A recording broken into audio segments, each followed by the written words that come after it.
والا حضرت فاضل بریلوی رحمۃ اللہ علیہ فرماتے ہیں سونا جنگل رات اندھیری چھائی بدلی کالی ہے، سونے والوں جاگتے رہنا چوروں کی رکھوالی ہے۔ سونے والوں جاگتے رہنا چوروں کی، یہاں تو لوگ ہمارے عقائد کو تباہ کر رہے ہیں، صحابہ اور اہل بیت کے بارے میں، حضور کی نسبتوں کے بارے میں، اور ہمیں فکر نہیں ہے۔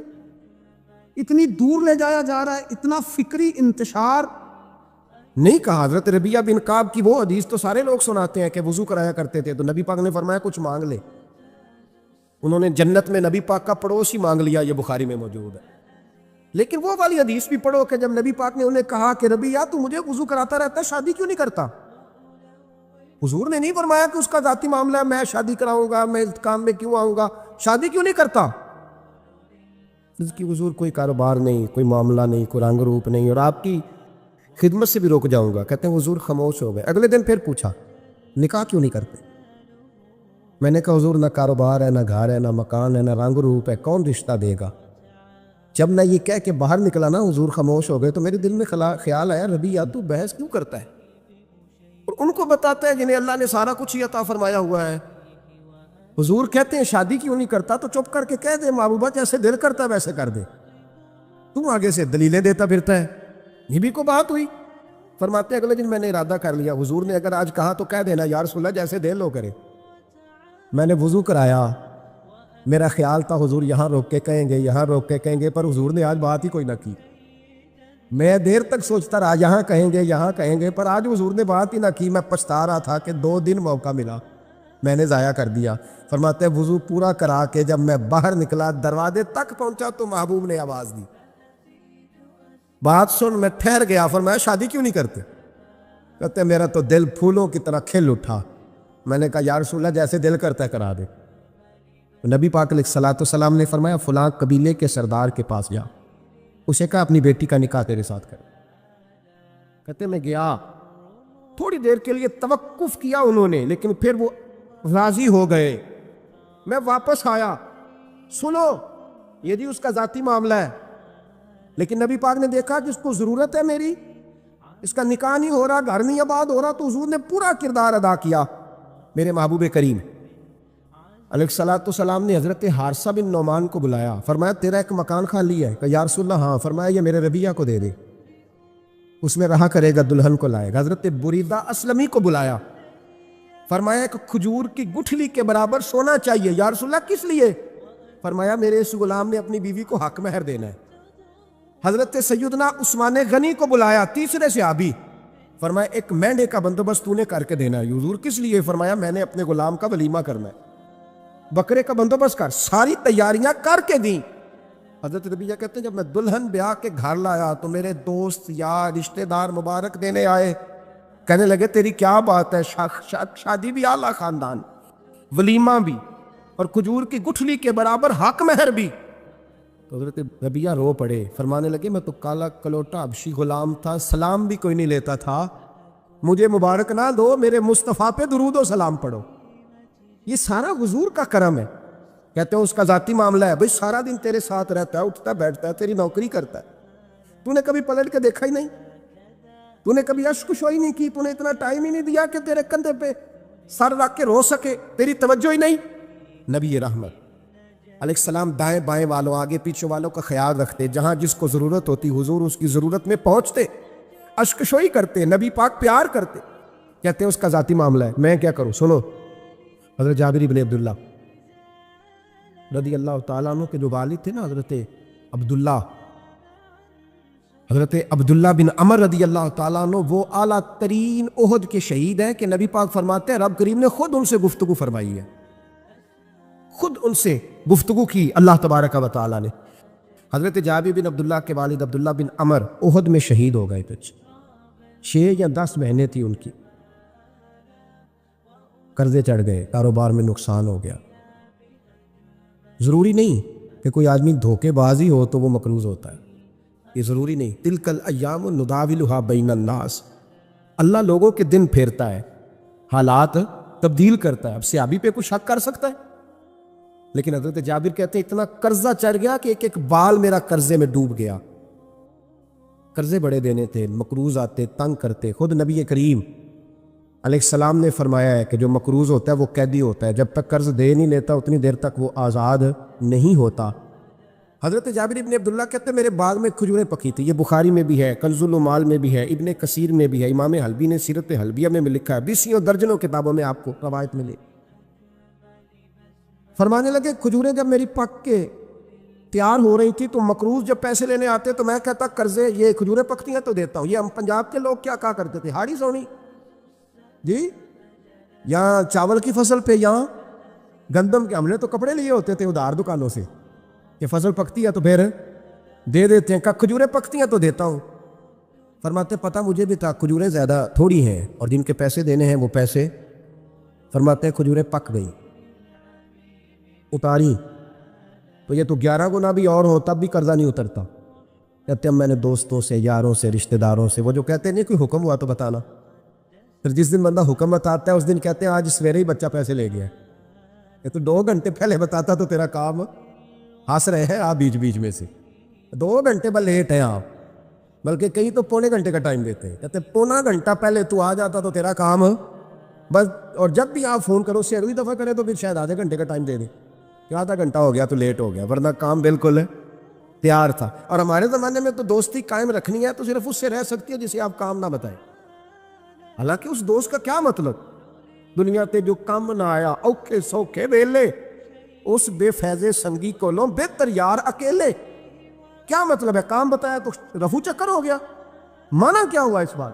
میرے رسول کائنات علیہ السلام کے صحابی کہتے ہیں سب سے کہا پر کسی نے نہ سنی، جب میں تھک گیا نا تو میں دروازہ رسول پہ چلا گیا، یا رسول اللہ یا رسول اللہ یا رسول اللہ.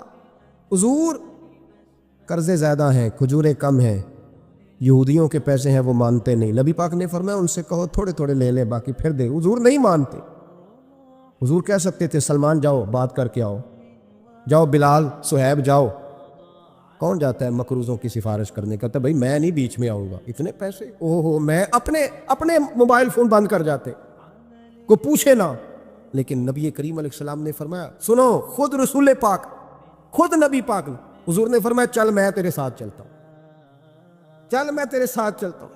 مقروض کے ساتھ، امیر کے ساتھ نہیں، اس کے ساتھ نہیں جس نے پیسے لینے ہیں، بلکہ حضور مقروض کے ساتھ، گرے ہوئے کے ساتھ چلے. چل میں چلتا ہوں. یہودی تک گئے، فرمایا کچھ لے لے، یہ بیچارہ دھوکے باز نہیں الجھ گیا ہے غربت، کچھ لے لے باقی پھر دے دیں گے. کہنے لگا سارے لینے ہیں. جب اس نے بات نہ مانی تو پھر یہ اللہ کے رسول ہے نا. اعلیٰ حضرت فرماتے ہیں میرے کریم سے گر قطرہ کسی نے مانگا، دریا بہا دیے، دربے بہا دیے. یہ دربے کیا ہوتے ہیں؟ یہ مجھے پوچھا تھوڑے دن پہلے ایک شخص نے. آپ سنتے رہتے ہیں نا شعر، آپ تو ترجمہ پوچھتے نہیں نا، کبھی پوچھ لیا کریں کہ اس کا معنی کیا ہے، کبھی پرچی لکھ لیا کریں تاکہ کوئی جب آپ سے پوچھے تو یہ دربے کیا ہے. لفظ دربے ہے ہی نہیں، اصل میں اعلیٰ حضرت کو پڑھتے نہیں نا لوگ، انہیں پتہ ہی نہیں وہ بات کتنی اعلیٰ. یہ لفظ دربے نہیں ہے. اعلیٰ حضرت کہتے ہیں میرے قریب سے گر قطرہ کسی نے مانگا، دریا بہا دیے ہیں، در بے بہا دیے ہیں. در علیحدہ ہے اور بے بہا، در کہتے ہیں ہیرے کو، ایک معنی ہیرا ہے، در بے بہا، بے بہا کی تو سمجھ آتی ہے نا، در بے بہا دیے ہیں یعنی ہیرے بے بہا دیے ہیں اسے. اب سمجھ آئی یہ بات کی، دریا بہا دیے ہیں، در بے بہا دیے ہیں، یہ معنی ہے شعر کا. تو جب وہ نانا مانا یہودی تو نبی کریم علیہ السلام فرمانے لگے نہیں تو پھر پورے لینے ہیں؟ کہنے لگا جی پورے لینے ہیں. حضور فرمانے لگے کل آ جانا سارے دے دیں گے، پورے پیسے تیرے ملیں گے تو آ جانا. حضرت جابر ابن عبداللہ کو حضور نے فرمایا کھجوریں اتار کے نا تو اپنے باغ میں ڈھیر لگا اور میں آیا. حضرت عمر حدیث کے راوی ہے، فرماتے بس رسول پاک چل پڑے. حضور نے کندھے پہ رومال رکھا، حضور چل پڑے. کوئی چٹائی نہیں بچھائی، حضرت جابر کہتے ہیں کوئی صوفہ نہیں رکھا، وہ پھولوں کے ہار نہیں. حضور آئے، 2-3 چکر میرے باغ کے لگائے اور کھجوروں کے ڈھیر کے پاس بیٹھ گئے. فرمایا بلا جس کے پیسے دینے، بلا، اب تنگی داماں پہ نہ جا اور بھی کچھ مانگ، بلا. فرماتے بندے کو بلایا. حضور نے فرمایا کتنے پیسے؟ حضور اتنے درہم دینار ہے. فرمایا کھجوریں تولتا جا اور دیتا جا. فرماتے ہیں میں دیتا گیا, میں نے کہا حضور اس کے پیسے پورے ہو گئے. حضور مسکرا کے فرمانے لگے چل 4-5 کلو کھجوریں اضافی دے دے, کوئی عرض نہیں. کہتے ہیں وہ بھی دے دی. حضور نے فرمایا بلا دوسرے کو. فرمایا اس کو بھی بلایا, تولتا گیا, دیتا گیا, حضور پورے ہو گئے. نبی کریم علیہ الصلوۃ والسلام نے فرمایا چل 4-5 کلو کھجوریں زیادہ دے دے. کہتے ہیں قرضے بھی دے دیے, 5-5 کلو کھجوریں بھی زیادہ دے دی. محبوب اٹھے, کچی زمین پہ بیٹھے تھے. حضور نے لباس مبارک کو جھاڑا, رومال کندھے پہ رکھا, فرمایا میں مسجد جا رہا ہوں, وہاں آ کے مجھے خبر دینا, وہاں آ کے مجھے بتلانا کہ جب میں آیا تھا تب کھجوریں زیادہ تھی کہ جب واپس گیا ہوں تب زیادہ ہے. وہاں مجھے آ کے اطلاع دینی ہے, بتانا ہے مجھے وہاں آ کے, میں جا رہا ہوں مجھے بتانا ذرا وہاں آ کے. حضرت جابر ابن عبداللہ کہتے ہیں میں نے کھجوریں تولی, میں تھک گیا. ڈھیر تو چھوٹا تھا پر وزن ہی بڑا نکلا. کہتے ہیں میں تھک گیا, جتنی دی تھی نا اس سے زیادہ تول کے باقی پڑی رہنے دی. میں مسجد میں گیا, ذرا لفظ سننا حدیث کے. کہتے ہیں مسجد میں گیا, جا کے عرض کی یا رسول اللہ میں تول آیا ہوں. جب آپ آئے تھے تھوڑی تھی, اور جب واپس آئے ہیں تو کئی گنا بڑھ گئی ہے. حضور نے پتہ کیا فرمایا؟ فرمایا یہ بات نا جو تو نے مجھے بتائی ہے, یہ بات ذرا میرے عمر فاروق کو بھی بتا. عمر بڑا راضی ہوگا, عمر کو بھی بتلا یہ بات. گویا نبی پاک کے معجزات کی, فضائل کی, شمائل کی باتیں جب بتائی جاتی تھیں صحابہ کے دل ٹھنڈے ہوتے. عمر کو بھی بتا, عمر راضی ہوں گے. جناب جابر ابن عبداللہ رضی اللہ تعالیٰ عنہ فرماتے ہیں میں حضرت عمر کے پاس گیا, میں نے کہا عمر میری یہ رائے تھی کہ جتنی میری کھجوریں ہیں 11 گنا اور بھی اتنی ہو تو پھر بھی قرضہ نہیں اترتا, لیکن سارے قرضے بھی اترے, 5-5 کلو کھجوریں بھی زیادہ دے دی اور پہلے سے زیادہ کھجوریں پڑی ہیں. تو کہتے ہیں حضرت عمر کی آنکھیں روشن ہو گئی, چہرہ مسکرانے لگا, کہنے لگا تو اب بتا رہا ہے نا, اب واپس آ کے رزلٹ سنا رہا ہے, تو صحابہ سے پوچھ لے جب نبی کریم گئے تھے تو میں نے اسی وقت کہا تھا. حضور کے جاتے ہی میں نے کہا تھا دیکھنا رب کریم جابر بن عبداللہ پر ساری ہی رحمتیں نازل فرما دے, اللہ ہر قسم کا کرم فرمائے گا, خیر ہی خیر ہو جائے گی. دیکھ لے میں نے پہلے بتلا دیا. میرے نبی پاک سلام چھوٹی چھوٹی باتوں کا خیال رکھ, چھوٹی چھوٹی چیزوں پر توجہ دیتے, خیال کرتے کس کو کس وقت کس چیز کی کہاں حاجت ہے, اس کی وہ حاجت پوری کی جاتی, اس کا دھیان رکھا جاتا. حضرت جابر خود فرماتے, یہ مسلم کے لفظ ہے, فرماتے ایک دفعہ میں حضور کے ساتھ جہاد پہ گیا تھا, میرا اونٹ کمزور تھا, میں پیچھے رہ گیا. ہمارے یہاں شرط لگتی ہے نا, اللہ تعالیٰ خیر فرمائے, ایک بھائی گاڑی خریدتا ہے, پھر دوسرا چاہے زیور بیچے اس نے بھی خریدنی ہوتی ہے, ورنہ گھر میں گھسنے کی اجازت نہیں ملتی. بہت سارے خرچے, یہ جو جوائنٹ فیملی سسٹم ہے نا, اکٹھے جو ہاں بھائی رہتے ہیں 3 4 5 6, اس کے بہت سارے خرچے ضد کی وجہ سے بڑھ جاتے ہیں. اس نے کیا ہے تو لہذا میں نے بھی, ہوتا ہے نا جی ایسے. تو پھر اس ضد میں کوئی پیچھے پلٹ کے نہیں دیکھتا کہ چلو جو پیچھے رہ گیا اس کا بھی ہاتھ پکڑے ساتھ آ جائے, دوڑتے رہتے. اس میں بیچارے کئی تھک جاتے ہیں, کئیوں کے پیر دوڑ دوڑ کے سوج جاتے ہیں, بڑے مسئلے بنتے ہیں, لیکن پیچھے پلٹنے کو کوئی تیار ہے. اس دوڑ نے ہمیں تھکا کے رکھ دیا. مسلم میں ہے, جناب جابر ابن عبداللہ کہتے ہیں حضور کے ساتھ میں جہاد پہ گیا, واپس آ رہا تھا, میرا اونٹ کمزور تھا, بوڑھا تھا, بیمار تھا, سب لوگ آگے گزر گئے, میں پیچھے رہ گیا. کچھ میں پریشان رہتا تھا غربت سے, تو میں مایوس بھی تھا, ذرا پیچھے رہ گیا, پریشان تھا. فرماتے ہیں نبی پاک نے نا 2-3 دفعہ پلٹ کے دیکھا, ادھر دیکھو. میں نے اپنی زندگی میں بڑے لوگ دیکھے, وہ امیروں میں چلے گئے, پیچھے پلٹ کے انہوں نے غریبوں کو کبھی نہیں دیکھا کہ وہ ایک دوست ہوتا تھا ہمارا جو ہمارا ہے, غریب ہے, پلٹ کے نہیں دیکھا. کہتے ہیں نبی کریم علیہ الصلوۃ والسلام نا آگے گئے, سب سے آگے. حضور نے 2 4 5 دفعہ نا پیچھے پلٹ کے دیکھا. جابر ابن عبداللہ کہتے ہیں جب میں نظر نہ آیا تو میرے محبوب کا انداز کریمانہ دیکھیں, حضور اعلانیہ فرمانے لگے, بھئی مجھے جابر نہیں نظر آ رہا. بے خبر ہو جو غلاموں سے, وہ آقا کیا ہے, وہ آقا کیا ہے. یہاں ہمارے استاد جب یہ حدیث پڑھا رہے تھے نا, یہ حدیث پڑھا رہے تھے تو اچانک رونے لگ گیا. میں نے کہا حضور کیا ہوا, رو کیوں پڑے؟ تو کہنے لگے یار سوچتا ہوں جو محبوب جہاد سے واپسی پر اپنے غلاموں کو نہیں بھولے, وہ میدان محشر میں کیسے بھول جائے. وہ وہاں بھی پوچھیں گے فلانا کدھر گیا, فلانا کدھر گیا, ایک ایک کا نام لیں گے. حضور نام لیں گے, ہماری موج بن جائے گی. نبی کریم نے پلٹ کر کے دیکھا, جابر نہیں نظر آ رہے ہیں. حضور ان کا اونٹ کمزور ہے, پیچھے رہ گئے. حضور نے یہ نہیں فرمایا کہ ذرا آہستہ کرو ساتھ, یہ نہیں فرمایا, بلکہ نبی پاک نے فرمایا تم چلو. قافلہ چلتا رہا, حضور نے گھوڑا پیچھے کی طرف موڑا, سب سے پیچھے آئے. جناب جابر کہتے ہیں پیچھے میرے پاس. اس حکمت کو آپ سمجھیں, حدیث کے لفظوں پر آپ غور کریں. ایک کہہ کے کہنا ذرا اس کو میرے پاس لاؤ یہ بات اور ہے, ذرا آہستہ ہو جا, وہ بھی ساتھ مل جائے. لیکن یہ معنی اور ہے کہ غریب جہاں بیٹھا ہے اس کے پاس خود چل کے جانا.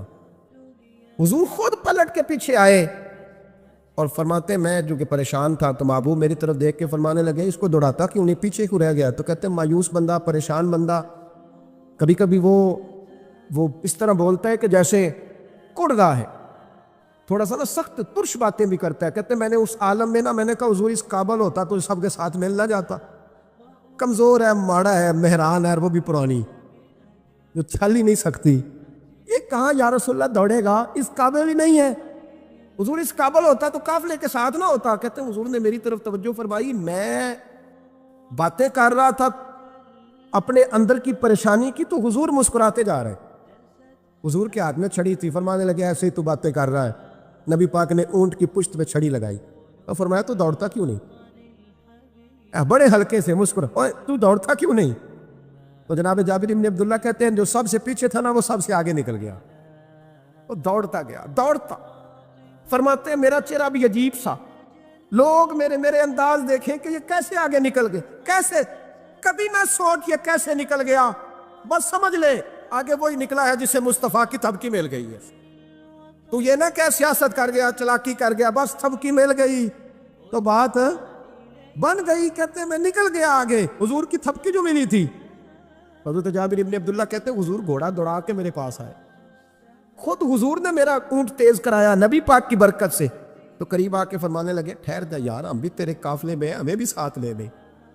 فرماتے اب تو میں رو ہی پڑا کہ خود بھیک دے, خود ہی کہے منگتے کا بھلا ہو, ٹھہر جا یار ہمیں بھی ساتھ لے لے. جناب جابر بن عبداللہ رضی اللہ تعالیٰ عنہ فرماتے کہ جگہ پڑاؤ کیا, رکے, ٹھہرے کھانے پینے کو, نماز پڑھنے. نبی کریم نے مجھے بلایا, میں حاضر ہوا. تو کہا یا سلط حضور حکم. تو محبوب فرمانے لگے جابر یار تیرا اونٹ میں نے نرالا ہی دیکھا, بوڑھا ہو کے سب سے آگے نکل جاتا ہے, بیمار ہو کے, کمزور ہو کے. کہتے ہیں میں چہرہ دیکھتا جا رہا ہوں کہ حضور سارا ہی پتہ ہے آپ کو, میں کیا عرض کروں. تو محبوب فرمانے لگے پسند آ گیا, بیچ نہیں دیتے میرے ہاتھ. کہا یا رسول اللہ آپ رکھ لیں. حضور آپ کا یہ. فرمایا نہیں میں پیسے دوں گا. کتنے کا ہے؟ کہا یا رسول اللہ آپ رکھ لیں. فرمایا پیسے دوں گا. یا رسول اللہ مارکیٹ میں جاؤں تو 6-7 دینار کا بکے گا. فرمایا نہیں بھائی میں تو پورے 10 دوں گا. 6-7 نہیں, میں تو پورے حساب سیدھا.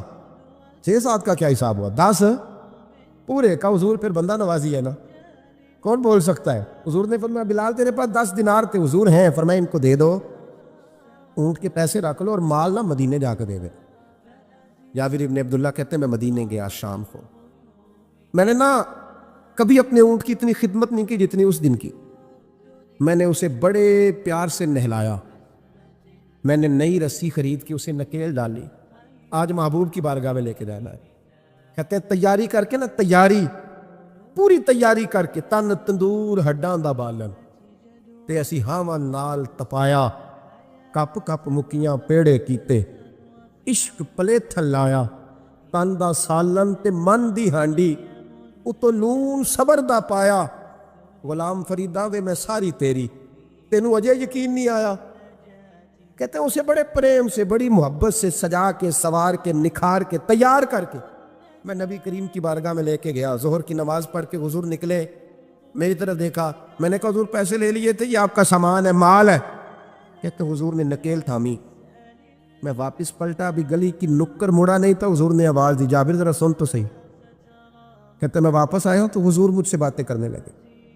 فرمانے لگے یہ میرا اونٹ ہے, اسے کمزور اور بوڑھا نہ سمجھنا, کبھی جانوروں میں دوڑا کے دیکھنا, سب سے آگے نکل جاتا.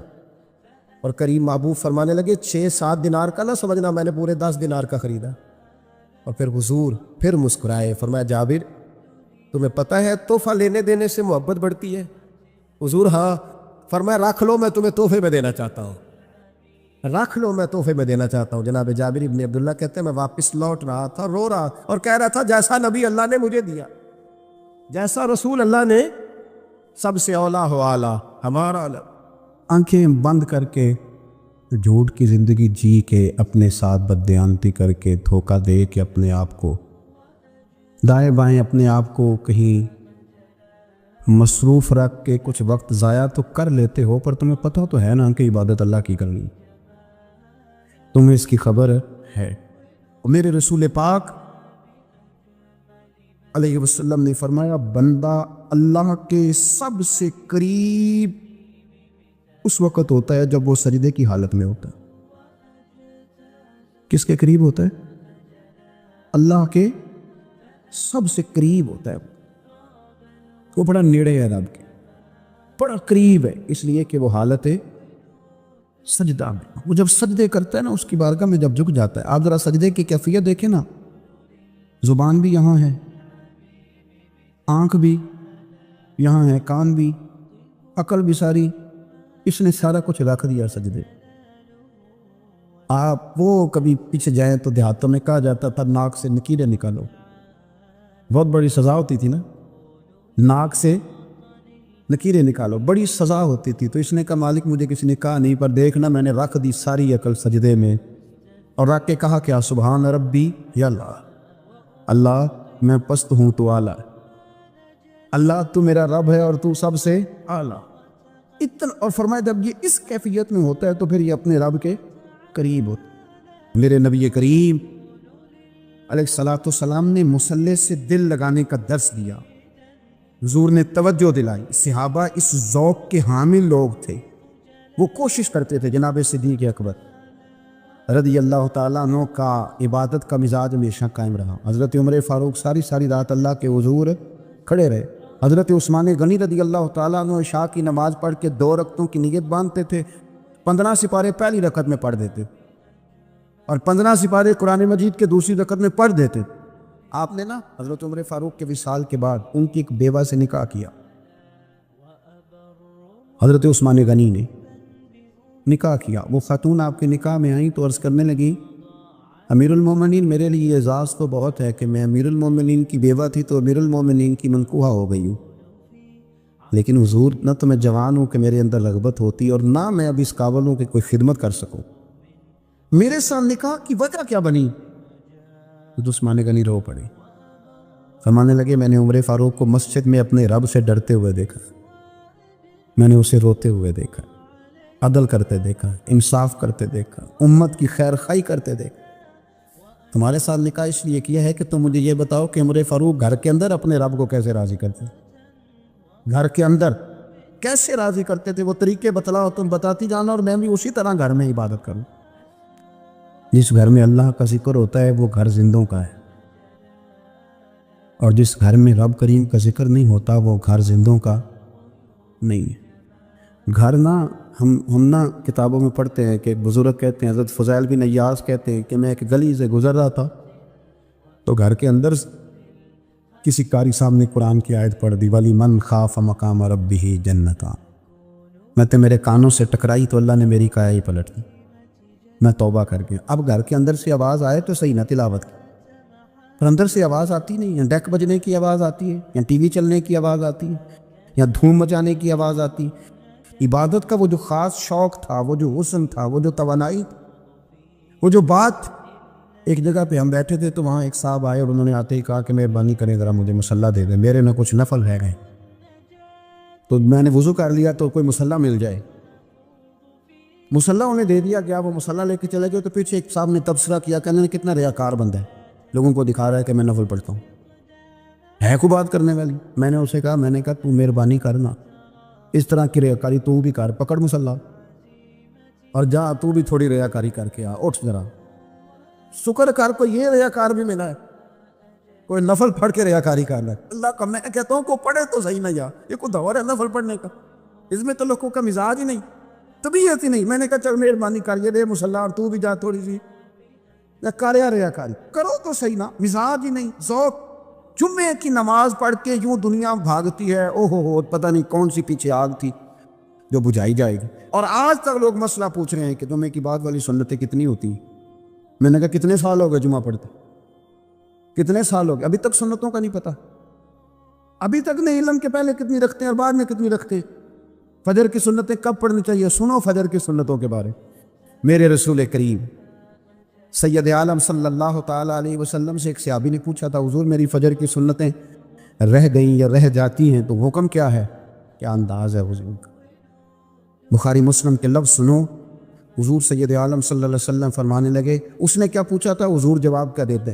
فرمایا فرض کی سنتیں کبھی نہ چھوڑنا، فجر کی پہلی 2 سنتیں کبھی نہ چھوڑنا۔ یا رسول اللہ صلی اللہ تعالیٰ علیہ وسلم میری رہ گئی ہیں، رہ جاتی ہیں۔ فرمایا فجر کی 2 سنتیں نہ چھوڑنا۔ فرمایا فجر کی پہلی 2 سنتیں مجھے دنیا اور دنیا کے اندر جو کچھ ہے وہ سب سے زیادہ پیاری ہے۔ فجر کی 2 سنتیں دنیا اور دنیا میں جو کچھ ہیں مجھے وہ سب سے زیادہ پیاری ہے، اس لیے فجر کی سنتیں نہ چھوڑ۔ اپنا ذوق، اپنی طبیعت، ہم نے نا ذوق غلط بنا لیا۔ اگر 20 بندے کہہ بھی دیں گے تو نے بڑی شاندار تلاوت کیا تو کیا اس سے بنے گا؟ 100 بندہ کہہ بھی دے تیری کیا بات ہے، کیا بات ہے نعت خان کی، کیا بات ہے علامہ صاحب کی، پیر صاحب، پیر مہر علی شاہ صاحب رحمۃ اللہ علیہ۔ آپ تشریف فرماتے تو آپ کے ایک ہی بیٹے بابو جی جن کو کہا جاتا ہے، جس دن صاحبزادے پیدا ہوئے تو خادم نہ وہاں سے نکلا۔ ان لوگوں کے شوق اور طرح کے تھے نا، تو ان کی توجہ بھی اپنے شوق کی طرف رہتی، تو خادم نکلا اندر سے، پیر صاحب مبارک ہو، پیر صاحب مبارک ہو، پیر صاحب مبارک ہو، پیر صاحب مبارک ہو، شور کر رہا ہے۔ تو پیر صاحب کو وجد ہو گیا، اللہ اکبر، اللہ اکبر، اللہ، کیا ہوا؟ کس کی مبارک دے رہے ہو؟ اس کی حضور اللہ نے بیٹا دیے۔ تو آپ فرمانے لگے اچھا حضور آپ کیا ہوا، آپ تو پریشان ہو گئے۔ فرمانے لگے جب تو نے 3 دفعہ کہا نا مہر علی کو مبارک ہو، تو میں سمجھا تھا شاید تجھے کسی نے بتا دیا ہے کہ مہر علی سے اللہ راضی ہو۔ میں سمجھا تھا کہ شاید تو یہ خبر لے کے آیا ہے کہ کسی نے بتایا ہے کہ مجھے آج خبر ملی ہے کہ مہر علی سے رب اچھا پتر ہوا ہے، الحمدللہ اللہ کا شکر ہے، پر میرے لیے مبارک کا دن وہ ہوگا جب میرا رب کہے گا کہ میں مہر علی سے راضی ہوں، میرے محبوب کہیں گے کہ میں مہر علی سے۔ آپ بات کو سمجھیں، شوق ہی کسی اور طرف تھا، دل ہی کہیں اور لگا ہوا تھا، طبیعت ہی کہیں اور مائل تھی۔ کوئی وظیفہ پوچھتے تھے تو پڑھتے تھے وہ لوگ، کچھ اللہ اللہ انہیں بتائی جاتی تھی تو کرنے کا ذوق رکھتے تھے، طبیعت تھی، قائل تھے۔ حضرت ربیع کہتے ہیں میں بڑی دور سے سفر کر کے گیا حضرت اویس کرنی سے ملی، بڑی دور سے، اور جب میں پہنچا تو فجر کا وقت تھا، تو حضرت اویس کرنی کو میں نے پا لیا، تو وہ نماز پڑھ کے نا قرآن شریف لے کے بیٹھ گئے۔ فرماتے ہیں اشراق چاشت کا وقت ہوا تو نفلوں کی نیت باندھ لی۔ محدث ابن الجوزی نے لکھا ہے، فرماتے ہیں پھر جب زوال کا وقت ہوا تو مسجد میں جھاڑو دینے لگ گئے۔ زور کی نماز پڑھ کے تو عصر کی تیاری تک وہ مسجد میں بیٹھے رہے، اور میرے نبی پاک علیہ السلام نے فرمایا جو نماز کے انتظار میں بیٹھا ہو وہ نماز ہی میں ہے، وہ نماز ہی میں ہے۔ فرمایا میری دنیا، میری امت کی جو رہبانیت ہے نا وہ اتنی ہے کہ نماز کا انتظار کرے، اذان کے بعد نماز کا یہ راہب ہے، یہ اس وقت چھوڑ کے بیٹھے ہیں ذرا۔ فرماتے ہیں عصر تک انہوں نے اللہ اللہ کی، پھر مغرب تک کی، عشاء کی نماز ہوئی تو نماز پڑھی تو وہ تھک گئے۔ اب مجھے وہ فارغ ہوں مصلی چھوڑے تو میں ملاقات کروں نا، کہ آپ حیران نہ ہو کہ اتنی دیر بندہ کیسے اللہ اللہ کر، ہم نے کی نہیں نا اس لیے ہم پریشان ہیں۔ جو عادی ہوتے ہیں وہ کر بھی لیتے ہیں، وہ یہ کام، میری بات کو سمجھ آ رہے ہیں؟ جب جاتے ہو کسی دفتر میں تو 8 گھنٹے کھڑے رہ لیتے ہو نا، مجبوری ہوتی ہے تو کھڑے رہا جا سکتا ہے۔ پاسپورٹ کا دفتر بولیے، امیگریشن کی لائنوں میں، اور میں نے تو ایمبیسیوں میں بندے 12 گھنٹے پہلے جا کے کھڑے دیکھے، رہ لیتے ہیں کھڑے۔ تو اگر ان کاموں کے لیے رہا جاتا ہے تو اللہ رسول کے لیے بھی کھڑے رہا جا سکتا ہے۔ تو فرمانے لگے کہ جب عشاء کی نماز کے بعد آخری انسان تھے، تھک گئے، نیند کا غلبہ ہوا تو تھوڑی ایسے آنکھ بند ہوئی تو کھلی تو رونے لگے۔ حضرت ویسے کر دیا، رو کے کہنے لگے مالک مجھے غافل تو نہ کر، ابھی میں نے کیا بھی کچھ نہیں، دن ختم ہو گیا، کوئی نفل نہیں، کوئی اللہ اللہ نہیں، اللہ مجھے غافل نہ کر، میری مدد فرما۔ فرماتے ہیں جب وہ روئے تو میرے ساتھ جو شخص تھا، میں نے کہا اٹھو چلیں، کہنے لگا حضور ملنا نہیں۔ فرمایا جو میں لینے آیا تھا وہ مجھے مل گیا، جو میں ان سے سیکھنے آیا تھا وہ مجھے نصیب ہو گیا، اب اور میں نے کیا لینا، ختم ہو گئی بات، اٹھو چلیں۔ اللہ کے بندوں نے حضرت ربیعہ بن کعب اسلمی رضی اللہ تعالیٰ عنہ فرماتے ہیں، کہتے ہیں جب بنو قریظہ اور بنو نذیر یہودیوں کے ساتھ حضور علیہ السلام نے جنگ کا اعلان فرمایا تو وہ دشمن ہو گئے، ہمیں خطرہ تھا کہ وہ رات کو کہیں محبوب کو تکلیف نہ دیں، تو کچھ لوگ نا تلواریں لے کے نبی پاک کے دروازے پہ پہرے داری کرتے تھے۔ گن مین رکھنا حرام نہیں، اگر کسی کو واقعی خطرہ ہو تو اس کے لیے سنت بھی ہے۔ حضرت علی المرتضیٰ تلوار لے کے حضور کے گھر کا پہرا دیتے تھے۔ حضرت ربیعہ بن کعب اسلمی رضی اللہ تعالیٰ عنہ فرماتے ہیں کہ رات میری ڈیوٹی تھی کہ میں حضور کے گھر کا پہرا دوں گا، تو فرماتے ہیں میں باہر سن رہا تھا، ساری رات ہی میرے نبی پاک نے اللہ کی تسبیح پڑھی، ساری رات، کبھی تسبیح، کبھی تہلیل، کبھی تحمید، کبھی تکبیر، ساری رات۔ فرماتے ہیں ساری رات حضور پڑھتے رہے اور ساری رات ہی میں سنتا رہا۔ مجھے اونگ آ گئی، میری آنکھ لگ گئی، حضور ابھی پڑھ رہے تھے، میں تھک کے سو گیا۔ اور فرماتے ہیں جب میری آنکھ دوبارہ سے کھلی تو میرے کانوں میں پھر کوئی چیز گونجی، تو میں نے کان لگایا تو میرے حبیب ابھی بھی اللہ کو یاد کر رہے۔ ساری رات حضور رب کی عبادت کرتے، اسی لیے تو کہا یا ایھا المزمل قم اللیل الا قلیلا، حبیب ساری رات تو نہ جاگا کر، تھوڑا آرام بھی کر لیے گا۔ میرے بھائی، اپنا مصلی، اپنی عبادات، اپنے وظائف، اللہ اللہ جو آپ نے کسی سے سیکھی ہے اس کو کبھی کمزور نہ ہونے دیں۔ شجرہ شریف جو کسی بزرگ سے آپ لے لیتے ہیں تو کیا رسم ہے کوئی؟ اس پہ کچھ لکھا ہوتا ہے، وہ پڑھنے کے لیے دیا جاتا ہے، اس پہ لکھا ہوتا ہے کہ یہ اللہ اللہ آپ نے کرنی ہے۔ انسان پر اگر کوئی شخص نیکی کر دیتا ہے، احسان کر دیتا ہے، تو انسان اس کے سامنے پھر گردن نہیں اٹھا سکتا، یار یہ میرے مشکل وقت کا دوست ہے، اس نے میرے ساتھ نیکی کی، کبھی بھی گردن نہیں اٹھائے گا، جھکا کے رکھے گا۔ تو اگر عام کوئی نیکی کر دے تو اس کے سامنے انسان کبھی گردن نہیں اٹھاتا۔ تو جو رب ساری نعمتیں عطا فرمائے، جو کہے کہ تیری تخلیق میں نے کی، تجھ سے پہلوں کو بھی پیدا میں نے کیا، تیرے لیے زمین کا بچھونا بھی میں نے بچھایا، آسمان کی چھت بھی میں نے لگائی، تیرے لیے زمین سے ساری اناج کو، پھل کو، کھیتیوں کو نکالا بھی تیرے لیے، اب تو اس طرح کر کہ تو میری عبادت کر، تو میری بارگاہ میں جھک جا۔ بہت سارے نشے لوگوں کو لگے ہوئے ہوتے ہیں، ہر آدمی کوئی نہ کوئی نشہ کرتا ہے، کوئی دولت کا کرتا ہے، کوئی شہرت کا کرتا ہے، کوئی اپنی تعریف کا نشہ کرتا ہے، دو چار لوگوں سے تعریف سن کے مطمئن ہو جاتا ہے۔ ناراض تو نہیں ہو گیا اس جملے سے؟ آپ کرتے ہیں لوگ دولت کا نشہ، یہ جب نقصان ہوتا ہے تو بندے بیمار نہیں ہو جاتے؟ پیسے ڈوب جاتے ہیں تو لوگ بیمار نہیں ہو جاتے؟ تو اس کا مطلب یہ ہوتا ہے کہ نشہ ٹوٹ گیا ہے۔ بہک ہوئے ہیں نا تھوڑے سے تو کانپتے ہیں، تڑپتے ہیں، پریشان۔ نشہ ہی اسی طرح ہی کرتا ہے نا، نہیں ملتا تو پریشان ہوتا ہے۔ یہ سارے نشے ہیں، مختلف قسم کا نشہ۔ اب مانتے نہیں اس بات کو، تسلیم نہیں کرتے، کیونکہ تسلیم کرنا بڑا مشکل کام ہے۔ اس کے لیے تو بڑی ساری چیزیں جو ہے وہ دبوچ کے اور بڑی سارے رستے پھلانگ کے آنا پڑتا ہے، تو بڑا مشکل ہے ماننا، ورنہ کرتے ہیں ہم، ہمارا مزاج ہے۔